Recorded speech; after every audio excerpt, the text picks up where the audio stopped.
ప్రజల్లో కన్ఫ్యూజన్. ఇప్పుడు రఘురామకృష్ణరాజు గారు వస్తే ఇప్పుడు శివరామరాజు గారు స్టాండ్ ఏంటో మనకు తెలియదు. రెండు రకాలు కూడా వింటున్నాం. ఆయన ఉంటారా తీస్తారా అనేది ఇప్పుడు ఆయనతో మనం మాట్లాడలేం. నా వరకు నేను పార్లమెంట్కి అభ్యర్థిని.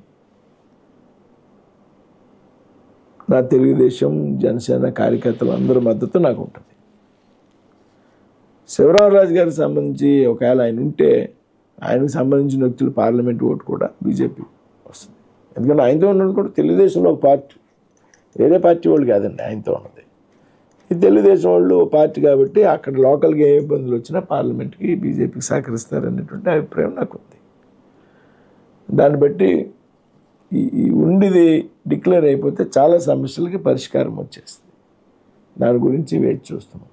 సాధారణంగా పార్టీ రాష్ట్ర నాయకత్వాలు కార్యకర్తకో లేకపోతే అభ్యర్థికి ఇబ్బంది వస్తే రెస్పాండ్ అవ్వడం, అవతల పార్టీ వాళ్ళతో సమన్వయం చేయడం ఇది ఉంటుంది. మొన్న అనపర్తిలో చూస్తే మెళ్ళలో నుంచి కండవా తీసేదాకా ఊరుకోలేదు. తెలుగుదేశం కండవా తీసేదాకా శివకృష్ణరాజు గారి దగ్గర ఊరుకోలేదు. మీకు ఇప్పుడు వచ్చేటప్పటికి ప్రస్తుతం సపోర్ట్ చేస్తున్నారు. ఆ టైప్ ఉందా, ఇక్కడ వేరేగా ఉందా? నాకు అసలు నాకు పూర్తి సహకారం ఉంది. నాకు రోజు ఎమ్మెల్యే అభ్యర్థులు మాట్లాడతారు, పలానా చోటుకు వచ్చేయండి మీరు. నిన్న తాళేపూడిగూడెం బొలిశెట్టి శ్రీనివాస్ గారితో 2-3 బీసీ మీటింగ్లకు వెళ్ళా.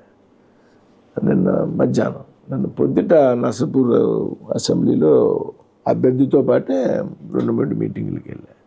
వాళ్ళ షెడ్యూల్ నాకు ఇచ్చి నాకు పంపించి మీరు రండి అని చెప్తుంటారు. ఎలక్షన్లో 3 సింబల్స్ సమస్య ఉంటుంది. కమలం ఒకళ్ళకి వేయాలి, ఓ చోట సైకిల్కి వేయాలి, ఓ చోట గ్లాస్కి వేయాలి. అది పబ్లిక్లోకి తీసుకెళ్ళడం సాధ్యం అవుతుంది. అంటే ఇప్పుడు ప్రతి అసెంబ్లీలో